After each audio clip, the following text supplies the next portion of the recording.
Hello everyone and welcome back to Math Bold Master. আৰম্ভ কৰো আমাৰ আজিৰ সেশনটো। তো কমপ্লেক্স নম্বৰত আজি আমি শিকিম মাল্টিপ্লিকেশন কেনেকৈ কৰে। সো দুটা কমপ্লেক্স নম্বৰ যদি দিয়া আছে সেই দুটা কমপ্লেক্স নম্বৰ মাল্টিপ্লাই কেনেকৈ কৰে এটো শিকিম।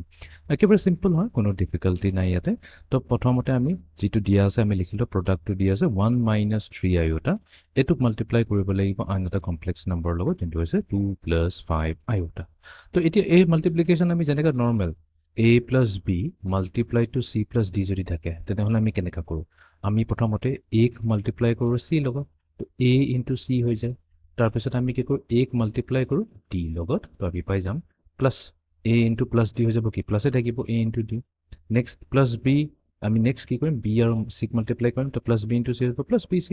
and then b into d multiply কৰিলে আমি পাম plus b এই same to same method to আমি ইউজ কৰিম ইয়াতে মাল্টিপ্লিকেশন কৰিব কাৰণে তো প্ৰথমতে আমি কি কৰিম 1 ৰ লগত মাল্টিপ্লাই কৰিম 2 তো ইয়াতে কি পাম আমি ইয়াতে পাম 1 times 2 আমাক দিব 2 নেক্সট আমি কি কৰিম 1 ৰ লগত মাল্টিপ্লাই কৰিম 5 আইওটা তো 1 into plus 5 আইওটা তো এইটোই দিব আমাক plus 5 আইওটা Okay. Next আছে -3 iota. তো এবাৰ আমি কি কৰিম -3 iota এটো লগত মাল্টিপ্লাই কৰিম 2 তো -3 এটা মাৰা কাম কৰি এটা লিখি ল -3 iota multiplied by 2 ঠিক আছে -3 iota multiplied by 2 নেক্সট আমি কি কৰিম এই -3 iota মাল্টিপ্লাই কৰিম 5 iota লগত তো তাৰমানে আমাৰ ইয়াতে থাকিব -3 iota আৰু এটো মাল্টিপ্লাই হৈ থাকিব কাৰ লগত 5 iota লগত ওকে এতিয়া 2 + 5 iota এখিনিটো কোনো প্ৰবলেম নাই So -3 iota into 2. So -3 into 2 কৰিলে হল -3 into 2 হৈ যাব আমাৰ -6 iota ইয়াতে থাকি গল এইখিনিত আমি অলপ কেয়াৰফুল থাকিব লাগিব ইয়াতে -3 তো প্ৰথমতে আমি কি কৰিম নাম্বাৰ দুটা মাল্টিপ্লাই কৰিম তো -3 into 5 মাল্টিপ্লাই কৰিলে আমি কি পাম -15 পাম দেন ইয়াতে আছে iota আৰু iota তো iota মাল্টিপ্লাই হলে কি হ'ব iota স্কয়াৰ হৈ যাব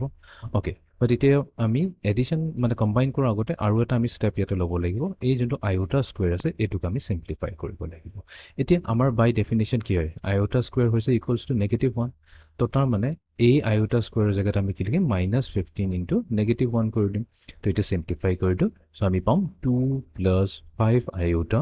-6 iota সো -15 into -1 হৈ গল আমাৰ +15 ওকে এতিয়াতো আমাৰ কাম সিম্পল হৈ গল সো আমি 2 লম আৰু 15 লম এটোটাকে একেলগে এড কৰি দিম 2 + 15 আৰু এফালে 5 iota -6 iota এটো কম্বাইন হৈ যাব 5 iota -6 iota তো ফাইনালি আমাৰ কি আহিব সো 2 + 15 আহিব আমাৰ 17 5 iota -6 তাৰ মানে 5 - 6 কৰিলে তো -1 আহে আৰু থাকি গল কি iota সো 17 - iota আৰু স্ট্যান্ডার্ড ফর্মত যদি লিখো এটো হ'ব 17 + -1 into iota তো এইটোৱে হৈ যাব আমাৰ 1 - 3 iota into 2 + 5 iota এই দুটা কমপ্লেক্স নম্বৰ মাল্টিপ্লিকেশন কৰিলে আমি পাওঁ 17 + -1 iota